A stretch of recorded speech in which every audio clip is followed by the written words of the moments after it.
유동규 씨가 추가적으로 뇌물을 받았다라는 의혹이 제기됐습니다. 내부자로부터요.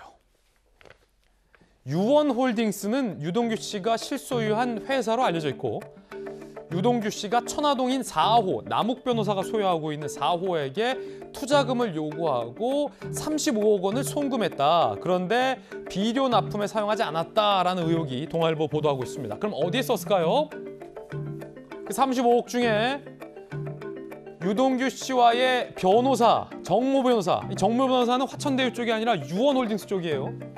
정모 변호사도 앞서서 화천대유 쪽의 정영학 회계사의 자술서처럼 유동규 측의 정모 변호사, 유동규 측근 정모 변호사도 자술서를 냅니다. 그런데 깜짝 놀래요. 유동규에게 이혼 자금조로 전처에게 5억 원 송금, 그리고 유동규 재혼할 여성과 살집 얻어야 해서 재혼 자금으로 재혼녀에게 7억 가까이 보냈다라고 자술서를 썼다라는 겁니다. 김수현 교수님, 이 정모 변호사의 말이 사실이라면 유동규 씨의 이혼한 이혼 여성에게 5억, 전처에게 재혼할 여성에게 7억을 도대체 왜 줍니까? 여기 정모 변호사가 이제 검찰에 이제 자술서, 진술서를 내면서 이제 유동규 성남도시개발공사 직무대리가 이제 내가 전처에게 위자료를 줘야 되니까 5억을 좀 빌려주고 또 이제 내가 재혼할 여성에게 뭐 집을 얻어줘야 돼서 6억 8천 정도를 이제 입금해 달라 이런 식으로 얘기를 했대요. 이제 그렇다 보니까 아무래도 그렇게 큰 돈이 오가니까 유동규 그 직무대리 측에서는 내가 지금 화천동인 1호에서 지금 배당금으로 700억이나 받을 돈이 있다. 천화동인? 그리고 천화동인 1호는 사실상 내 거다. 차명으로 김만배 씨가 가지고 있는 것일 뿐이다. 이런 식으로 얘기를 했다는 거예요. 그래서 충분히 변제를 할 수가 있으니까 돈을 빌려달라고 얘기를 했겠죠.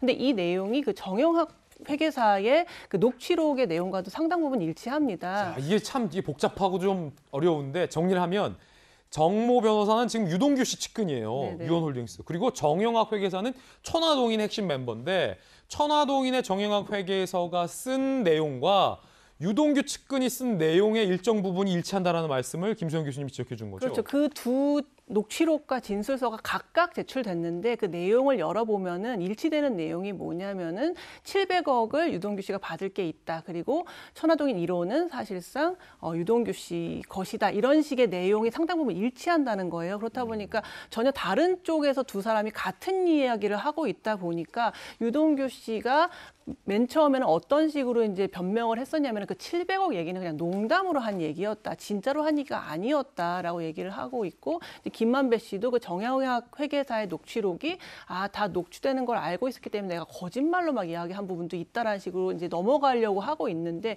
이 두 사람의 이제 진술이 일치하는 부분이 많이 나오다 보니까 유동규 씨가 사실상 이 사업에서 내가 이제 편의를 봐주는 대가로 화천대유에게 많은 것을 이제 허락해주는 대가로 사실상 돈을 받게 되었던 거구나 이런 것 추측이 가능해지는 지점인 것이죠. 김수현 교수의 지적에 따르면 유동규 씨 측도 김만배 씨 측도 공통적으로 천화동인 1호는 유동규의 거다라고 얘기를 했다라는 건데요. 함께 살펴보시죠, 그 내용.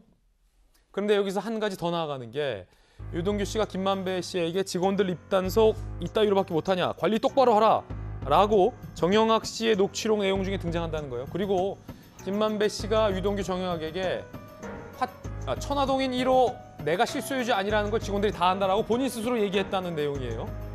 그리고 이런 얘기를 했다는 거예요. 천화동인 1호 배당금 700억 절반은 그분 것이다.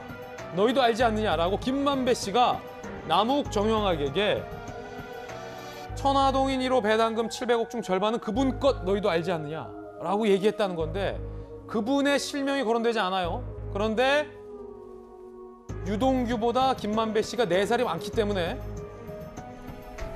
유동규 씨를 지칭해서 그분이라고 할 리는 없다라는 게 동아일보의 해석이에요. 그럼 그분은 누굴까? 한 법조인. 개발이익 25% 약속받은 건 유 씨지만 유 씨주의 또 다른 배우가 그분일 거다라고 의혹을 제기하고 있고요. 정모 변호사의 자술서 내용에도 이 비슷한 내용이 등장을 한다는 겁니다. 유동규 씨가 천화동인 1호는 내 거고 김만배에게 차명으로 맡겨놨다고 여러 차례 내게 말했다. 곧 돈 나올 때 있으니 그때 빌린 자금 갚겠다고 했다. 양쪽에서 천화동인 1호는 유동규 씨라고 진술이 나오고 있고 김만배 씨는 거기에 더해서 700억의 절반은 그분 거다라고 얘기를 하고 있는 겁니다. 전지수 의원님. 예. 아니 그분이 누굴까요? 저도 이제 여의도에서 여러 가지 설들이 돌고 있습니다. 많은 이름들이 돌고 있는데요. 아마 제가 방송에서 그 이름들을 쭉 나열을 하면 제가 법적 책임을 져야 되니까. 그 정도예요? 네, 제가 국정감사장이라면 이야기를 하겠는데. 예. 그래서 지금 여의도에서는 많은 이야기들이 돌고 있고요. 아마 들으면 깜짝 놀랄 만한 이름들도 돌고 있습니다. 저것은 검찰 수사를 통해서 밝혀질 것이고요. 조금 전에 유동규 씨 휴대폰 가지고서 이제 검찰 수사 의지가 없는 거 아니냐, 미진한 거 아니냐, 이런 이제 말씀도 해주셨는데, 저도 동의합니다. 그런데 이제 검경 수사권 조정을 통해 가지고 지금 검찰이 못하면 경찰이 하게 돼 있습니다. 예. 경찰이 못하면 공수처가 합니다. 공수처가 못하면 또 경찰이 합니다. 지금 이제 검찰도 한 30명 정도, 17명의 검찰 수사관들 다 포함해서 한 40명 정도가 수사를 하고 있고, 경찰도 여기에 뒤질세라 경기 남부청에 30명이 넘는 이 전남팀이 꾸려져 가지고 수사를 하고 있습니다. 정말 대규모네요. 그렇습니다. 그러니까 검경 수사권 조정을 해놓으니까, 검찰 개혁을 해놓으니까 이 경찰이 검찰을, 검찰이 경찰을, 그리고 경찰 검찰을 공수처가 이렇게 조직의 명운을 걸고 경쟁적으로 수사를 합니다. 이게 이제 검찰 개혁을 했던 명분이 있는 것이고, 그것이 이제 이 화천대유 사건, 대장동 사건을 통해서 드러나고 있다는 측면에서 검찰의 수사가 좀 의구심이 듭니다. 저도 좀 이상합니다. 그런데 경찰이 보완을 하고 있기 때문에 이것은 검찰이든 경찰이든 수사를 통해서 수사 성과를 반드시 국민들께 내보일 거다. 예. 이런 믿음과 확신을 가지고 있습니다. 관련해서 조금 전에 김만배 씨는 검찰에 출석하면서 천화동인 1호의 실소유는 나다라고 관련 의혹을 부인했습니다. 그러면서 정영학 씨가 녹음하는 걸 알고 거짓 정보를 흘렸다라고 반박을 했습니다만 이 또한 논란이 뜨겁습니다. 이 부분은 저희가 또 내일 상세하게 토론해 보겠습니다.